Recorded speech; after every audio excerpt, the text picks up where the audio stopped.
आज आपके सामने हम लेकर आए हैं फाइनेंशियल स्टेटमेंट एनालिसिस यानी कंपैरेटिव स्टेटमेंट। इसकी पहली वीडियो आपके पास जा चुकी है जिसमें हमने इसके थ्योरेटिकल पॉइंट्स को बताया हुआ है, जिसमें कि फाइनेंशियल स्टेटमेंट एनालिसिस क्या है, इसके ऑब्जेक्टिव्स यानी इसके उद्देश्य क्या है, इसके लक्ष्य क्या है, इसकी इंपॉर्टेंस या इसका महत्व क्या है।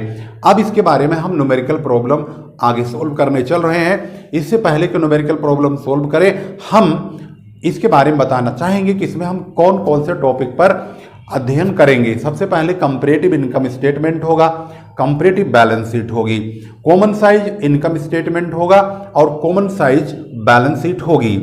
अब सबसे पहले कंपैरेटिव इनकम स्टेटमेंट के बारे में हम चर्चा करेंगे। तो कंपैरेटिव जो इनकम स्टेटमेंट है उसको हम comparative statement of profit and loss भी कहते हैं, तो कभी कंफ्यूज नहीं होना है। कंपैरेटिव इनकम स्टेटमेंट हो या comparative statement of profit and loss हो, दोनों का मतलब एक ही है। सबसे पहले हम इसके एक फॉर्मेट को आपको दिखाते हैं और इस फॉर्मेट के अकॉर्डिंग ही यह स्टेटमेंट बनाया जाएगा। तो सबसे पहले आप इस फॉर्मेट को देखिए और इस फॉर्मेट के बाद हम एक एग्जांपल लेंगे यानी इलस्ट्रेशन लेंगे, उसके अनुसार उसी के द्वारा ही हम सारी प्रॉब्लम को सॉल्व करेंगे। जैसे कि आप स्क्रीन पर देख रहे हैं, आज का हमारा टॉपिक है अकाउंट में चैप्टर 10 वित्तीय विवरणों का विश्लेषण यानी तुलनात्मक विवरण। तो न्यूमेरिकल प्रॉब्लम को बताने से पहले यह जानना बहुत ज़रूरी है कि हम इसके फॉर्मेट को बहुत ध्यान से समझेंगे और फॉर्मेट अगर समझ में आ जाएगा तो आप इस सवाल को बहुत आसानी से सॉल्व कर सकते हैं। तो अब आपके सामने मौजूद है format of comparative statement of profit, या यूँ कहिए कि कंपैरेटिव इनकम स्टेटमेंट है ये। तो अब यहाँ पर देखेंगे ध्यान से, इसकी इंफॉर्मेशन के मुताबिक इसका जो फॉर्मेट बना हुआ है वो किस प्रकार से आपको बनाना होगा। यहाँ पर आप देखेंगे पार्टिकुलर्स का कॉलम पहला नंबर है और नोट नंबर है, figures of previous year, figures of current year, absolute change increase या डिक्रीज हो सकता है, परसेंटेज चेंज इंक्रीज डिक्रीज। अब ध्यान ये रखना होगा आपको कि यहाँ पर सबसे पहला पॉइंट है revenue from operation. Revenue from operations वाले पॉइंट में सेल लिखा जाता है। मोस्टली सेल को ही रिवेन्यू फ्रॉम ऑपरेशंस कहा जाता है। यहाँ पर दोनों ईयर का यानी कि पिछले साल का भी और करंट ईयर का यहाँ पर सेल रखा जाएगा और इनका जो डिफरेंस होगा उसको यहाँ रखेंगे और इसकी परसेंटेज हम जो काट के निकालेंगे वो यहाँ रखेंगे। परसेंटेज कैसे निकालेंगे यह हम न्यूमेरिकल प्रॉब्लम में समझेंगे, बशर्ते आपको यह फॉर्मेट ध्यान रखना होगा कि रिवेन्यू फ्रॉम ऑपरेशंस पहले नंबर पे है, अदर इनकम दूसरे नंबर पे है, टोटल रिवेन्यू पहले और दूसरे को यानी इसको और इसको जोड़ करके टोटल रिवेन्यू लिखना होगा।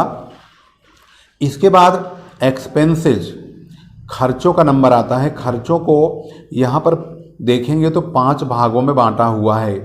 पहला है कॉस्ट ऑफ मटेरियल कंज्यूम्ड, दूसरा है एम्प्लॉयज बेनिफिट एक्सपेंसेस, तीसरा है फाइनेंस कॉस्ट, चौथा है depreciation and amortisation expenses and other expenses, इसका 5वां खर्चा है। इन सभी खर्चों को यहाँ आप ध्यान से देखेंगे, इसको चौथे नंबर की हेडिंग में लिखा जाएगा और इसके बाद इनका टोटल एक्सपेंसेज, इन सभी खर्चों का यहाँ टोटल कर देंगे तो ये चौथे हेडिंग का टोटल यहाँ हो जाएगा। इसके बाद 5वीं हेडिंग होगी प्रॉफिट बिफोर टैक्स, यानी तीसरे में से, यानी जो ये टोटल रिवेन्यू आया है इसमें से इस चौथे के ये जो टोटल खर्चा है इसको घटा देंगे तो प्रॉफिट बिफोर टैक्स यहाँ पर प्राप्त हो जाएगा। और थर्ड में से फोर्थ को घटाया है, इन्होंने गलत दे दिया यहाँ पर, थर्ड माइनस फोर्थ, तो यहाँ पर थर्ड माइनस फोर्थ को घटाएं क्योंकि फोर्थ नंबर पे ही हमारे खर्चे आ रहे हैं। इसके बाद थर्ड जो टोटल रेवेन्यू है उसमें से फोर्थ नंबर का जो टोटल एक्सपेंसेज यहाँ पर आया है इसमें से टोटल रेवेन्यू में से टोटल एक्सपेंडिचर यानी एक्सपेंसेज को घटा देंगे तो यहाँ पर प्रॉफिट बिफोर टैक्स आएगा, उसको हम 5वां नंबर देंगे यानी 5वां भाग है ये। इसके बाद छठे नंबर पे टैक्स लिखा जाएगा। टैक्स ज़्यादातर परसेंटेज में लिखा होता है, तो जो प्रॉफिट आफ्टर टैक्स आता है उसी का एक निश्चित परसेंट काट लेते हैं जो कि गिवन होता है। जब टैक्स कट जाएगा तो हम 5वें नंबर में से छठे को घटाएंगे, यानी प्रॉफिट बिफोर टैक्स वाले में से टैक्स को घटा देंगे तो प्रॉफिट आफ्टर टैक्स यहाँ पर निकल जाएगा और ये 7वां पॉइंट होगा और यही लास्ट है। यहाँ पर इसी तरह से दूसरे साल का करेंगे। पहले साल से दूसरे साल में कितना चेंज हुआ है, या तो भाई अमाउंट बढ़ेगा या घटेगा। अगर मान लो यहाँ 50,000 है, यहाँ 60,000 है, तो 50,000 में 60,000 में क्या डिफरेंस है, 10,000 का अंतर हो गया। तो जो 10,000 का अंतर है उसका परसेंटेज काटेंगे, तो 10,000 इंटू 100 अपॉन ये पहले साल को अपॉन करेंगे, यानी डिवाइड करेंगे इससे, तो यहाँ परसेंटेज लिखते चले जाएंगे सबका। इसी तरह से सबका यही हाल होगा। ये फॉर्मेट आपको बनाना होगा, ये फॉर्मेट आप अपनी कॉपी में बना लेंगे और इसके बाद क्वेश्चन की ओर आगे बढ़ेंगे। तो ये फॉर्मेट आपकी स्क्रीन पर मौजूद है, यह फॉर्मेट आप रेडी करिए और इसको 2-3 बार 4 बार पढ़िए। हालांकि सवाल बनाते बनाते ही सवाल याद हो जाते हैं और उनकी अमाउंट्स की प्रैक्टिस भी हो जाती है और जो कौन कौन से आइटम्स वहाँ पर लिखे जाएंगे इनका भी पता चल जाता है। लेकिन कॉपी में लिख लेंगे और 2-4 बार पढ़ेंगे तो इससे आपको प्रैक्टिस करने में बहुत आसानी होगी। तो इसी आधार पर चलिए अब एक लेते हैं एग्जाम्पल, जो कि इस चीज़ को यानी ये फॉर्मेट किस तरह से अपना असली रूप धारण करेगा उसको हम समझते हैं। और आज हम फाइनेंशियल स्टेटमेंट यानी कि वित्तीय विवरणों का विश्लेषण वाले चैप्टर का चैप्टर 10 है और यह एक नया चैप्टर है क्लास 12 के बच्चों के लिए। और इस चैप्टर में जो हम सीखेंगे इन 4 चीज़ों को हमें सीखना होगा। पहला कंपैरेटिव इनकम स्टेटमेंट सीखेंगे और फिर कंपैरेटिव बैलेंस शीट, फिर दूसरा हम सीखेंगे कॉमन साइज इनकम स्टेटमेंट और फिर कॉमन साइज बैलेंस शीट, यानी दोनों की कंपैरेटिव और दोनों की ही कॉमन साइज। सबसे पहले इसमें हम नंबर लगाएंगे कंपैरेटिव इनकम स्टेटमेंट का। इसके समझने के लिए हमने एक बहुत ही शानदार एग्जाम्पल लिया हुआ है जो कि आपके सामने मौजूद है। हिंदी मीडियम के बच्चों को मैं पहले बता दूं, कुछ शब्दों का प्रयोग किया गया है जिन शब्दों को आप थोड़ा हार्ड मान सकते हैं, तो उससे घबराने की जरूरत नहीं है। अगर आप उसके एग्जाम्पल को देखेंगे तो वो हार्ड वर्ड आपको आसान लगने लगेंगे।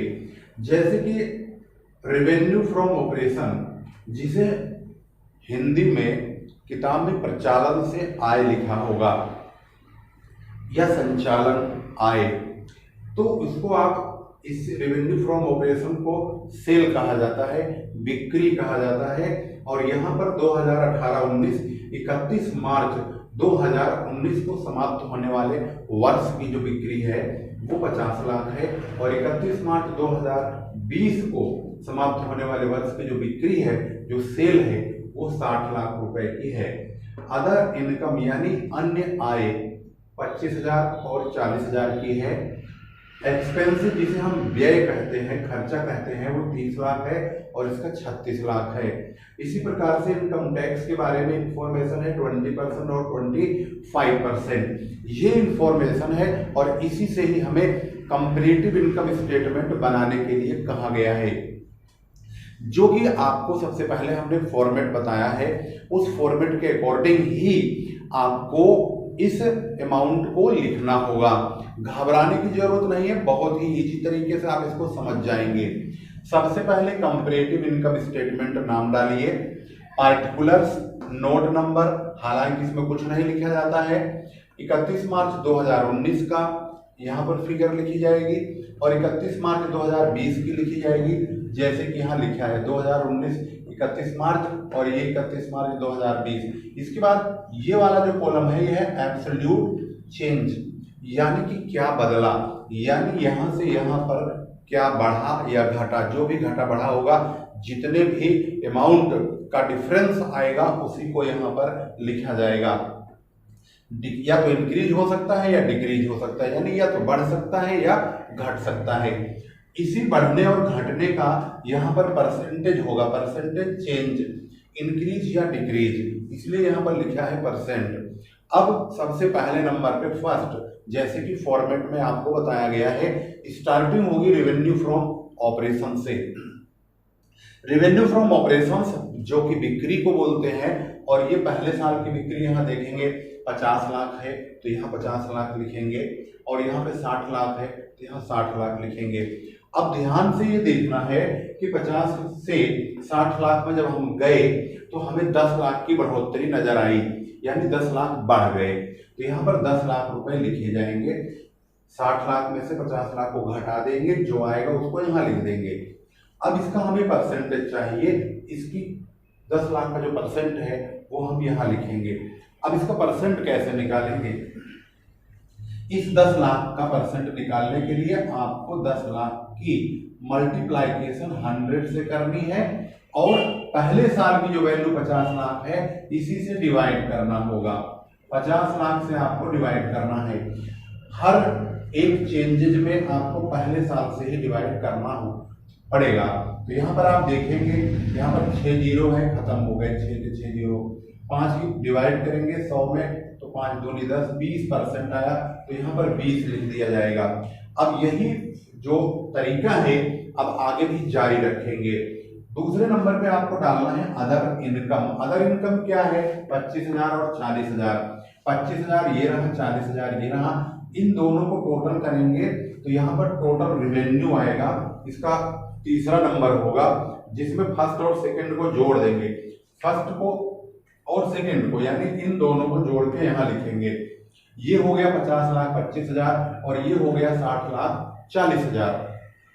अब क्योंकि हम यहाँ डिफरेंस भी डाल रहे हैं तो 25,000 से 40,000 कितना रुपया बढ़ गया? 25,000 से 40,000 15,000 का डिफरेंस आ गया। 40,000 में से 25 को घटाएंगे 15,000 आएगा। अब इसका परसेंट यहाँ चाहिए तो 15,000 को यानी 15,000 को 100 से मल्टीप्लाई करेंगे इस तरह से, और पहला साल जो है 25,000 इससे डिवाइड करेंगे 25,000 से। 3 जीरो खत्म हो गए, और 25 चौके 100, 4 आ गया, तो 15 के 4 में मल्टीप्लाई करेंगे, 15 चौके 60, तो 60% यहाँ पर लिख दिया गया। इसी प्रकार से 50,25,000 और यहाँ 60,40,000, इन दोनों का जो डिफरेंस है वो 10,15,000 का आता है। अब 10,15,000 को भी इसी प्रकार से डिवाइड और मल्टीप्लाई करेंगे। 10,15,000 को 100 से मल्टीप्लाई करेंगे और 50,25,000 से डिवाइड करेंगे। 50,25,000 से डिवाइड करेंगे तो ये भी 20.2% आ जाएगा, तो यहाँ पर 20.2 लिख देंगे। इसके बाद अब ये हमारा जो टोटल रेवेन्यू है दोनों साल का, यहाँ तक हम कर चुके कैलकुलेशन। अब तीसरे नंबर पर आता है एक्सपेंसेस यानी खर्चे। इन खर्चों को आप यहाँ पर लिखें, जो कि यहाँ लिखा 30 लाख और 36 लाख। 30 लाख 36 लाख को लिखने के बाद यहाँ पर 5वें नंबर पर आएगा प्रॉफिट बिफोर टैक्स, यानी तीसरे में से चौथे को घटाइए। तीसरा क्या है हमारा? टोटल रेवेन्यू ये रहा, यानी इसमें से इसको यानी टोटल एक्सपेंसेस को घटाना होगा।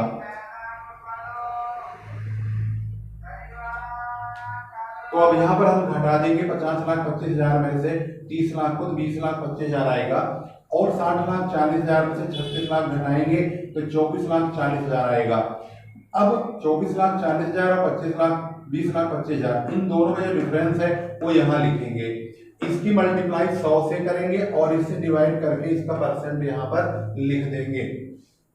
इसके बाद टैक्स यहाँ देखेंगे तो 20% और 25% लिखा है। 20% यहाँ छठे नंबर पर टैक्स आएगा। 20% इसी का काटेंगे, 20 लाख इंटू 25, मतलब 20,25,000 इंटू 20, यहाँ 20 लिखा है तो 20/100, तो ये 4,05,000 रुपए आएगा। इसी प्रकार से इसका भी काटेंगे, 24,40,000 इंटू 25/100, तो 6,10,000 का टैक्स आएगा। अब 20,25,000 में से इस टैक्स को घटाएंगे तो 16,20,000 रुपए जो प्राप्त होगा, इसका नाम होगा 7वां पॉइंट है ये प्रॉफिट आफ्टर टैक्स, यानी हमने 5वें में से छठे को, यानी 5वें में से छठे को घटाया है, प्रॉफिट बिफोर टैक्स में से टैक्स को घटाया है, इसमें से इसको घटाया है तो ये प्राप्त हुआ, इसमें से इसे घटाया तो ये प्राप्त हो गया। इनका डिफरेंस यहाँ चलेगा, इन दोनों का डिफरेंस यहाँ चलेगा, इन दोनों का डिफरेंस यहाँ चलेगा, यानी इसमें से इसको घटाएंगे तो यहाँ लिखेंगे, इसमें से इसको घटाएंगे तो यहाँ लिखेंगे। अब इनकी परसेंटेज भी चाहिए, तो इनको मल्टीप्लाई करेंगे 100 से, डिवाइड इससे करेंगे तो यहाँ लिख देंगे। इसको मल्टीप्लाई करेंगे 100 से, डिवाइड करेंगे 4,05,000 से, तो यहाँ लिखेंगे 2,10,000 को 100 से मल्टीप्लाई और इससे डिवाइड करेंगे तो यहाँ इसकी परसेंट लिख देंगे। ध्यान रखेंगे यहाँ परसेंट ऊपर लगा दिया है, इनके सामने नहीं लगाना है ऐसे करके, ठीक है। एक तो पहला काम। दूसरा काम ये कि आपको हिचकना नहीं है, यह एक फॉर्मेट है, ये कंपनी अकाउंट में कंपनीज एक्ट 2013 के अकॉर्डिंग यह फॉर्मेट पेश किया गया है। तो इसको जैसे ही पेश किया है इसको इसी रूप में ही प्रेजेंट करना होगा।